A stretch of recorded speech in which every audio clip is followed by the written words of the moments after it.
Hey guys, it's Elisa Ace, a spiritual medium, and welcome back to another video. So today we're going to be talking about praying and how to pray in the most effective way to get the results, the desires that you want.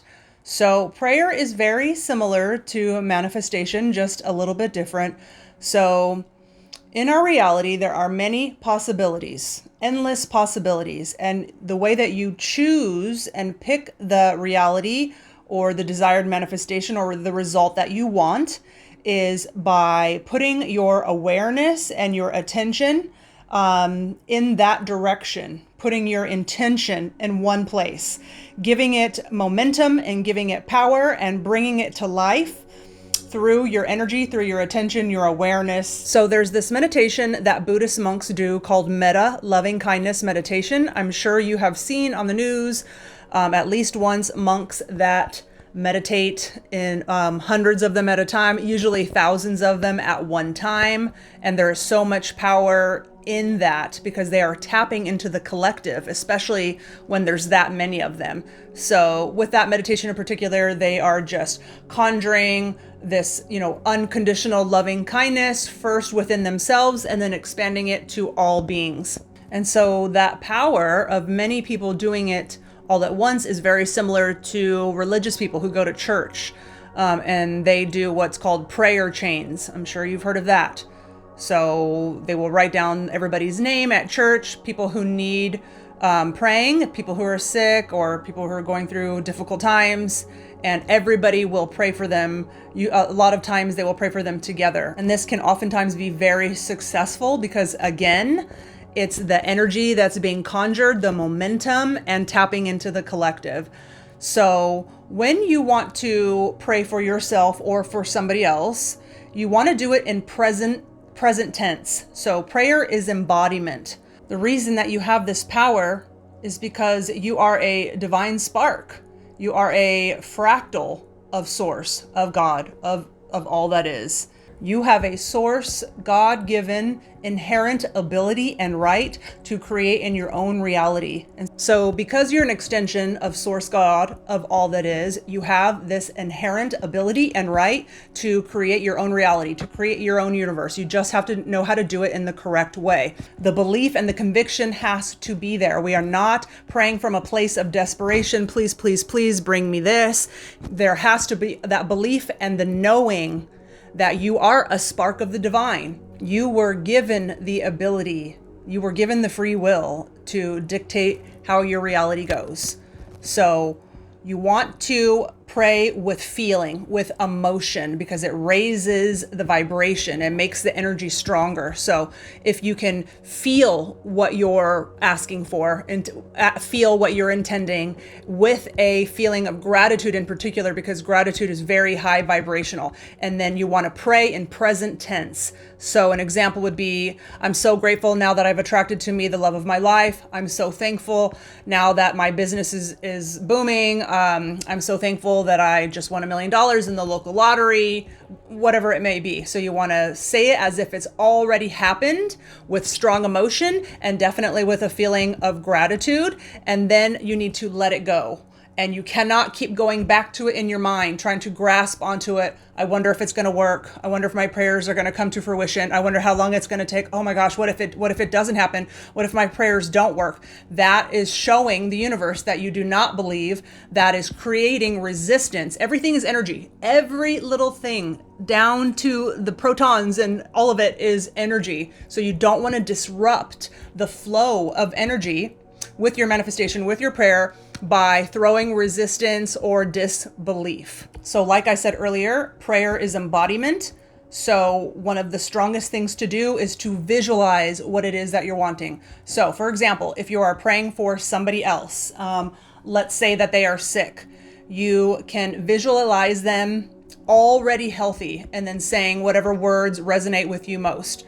So for an example, I'm so grateful now that Jennifer is so healthy and thriving, and you want to visualize her being active, seeing her rosy cheeks, seeing her being able to walk up and down stairs quickly, seeing her go out, running out the door, saying, I'm going to the store, like, see you later, big smile on her face.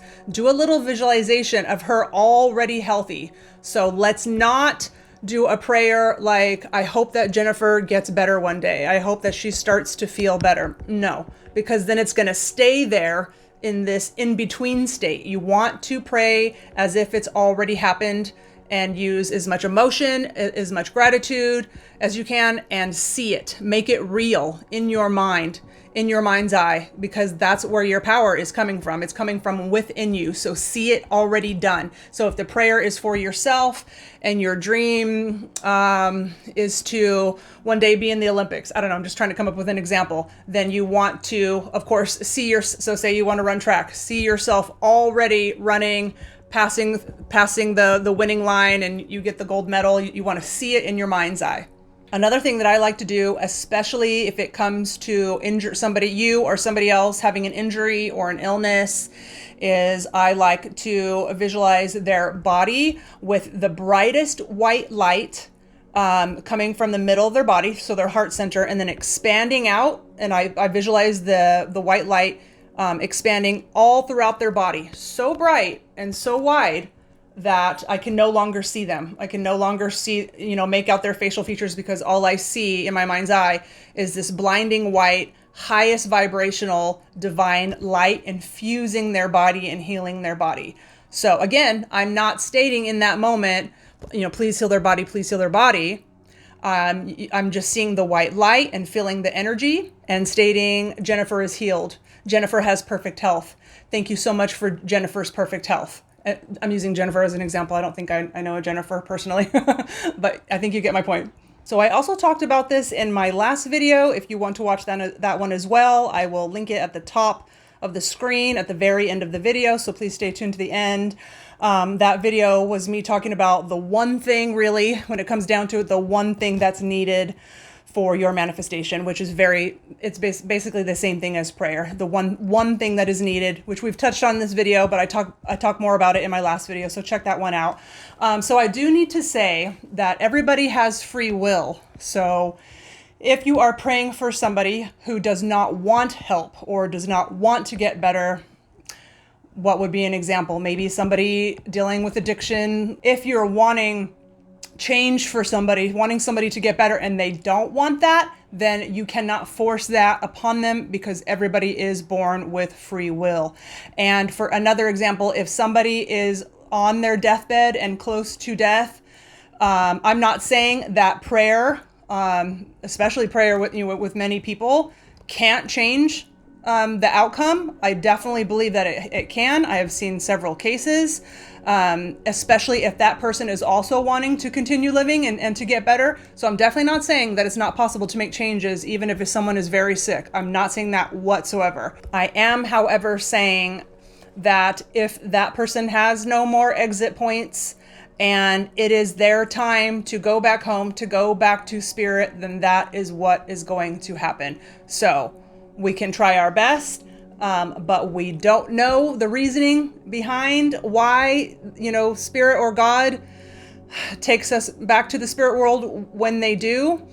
We can't have the answers to everything while we're still in a physical body, so we can do our best and we can definitely make things happen. But if it is somebody's time, then they are going to cross back over to the spirit world. I will give you a quick example. I did a reading for a woman, and I do have her permission to discuss this, just so you know. And she woke up, and next to her, she saw her husband, and he had had an aneurysm.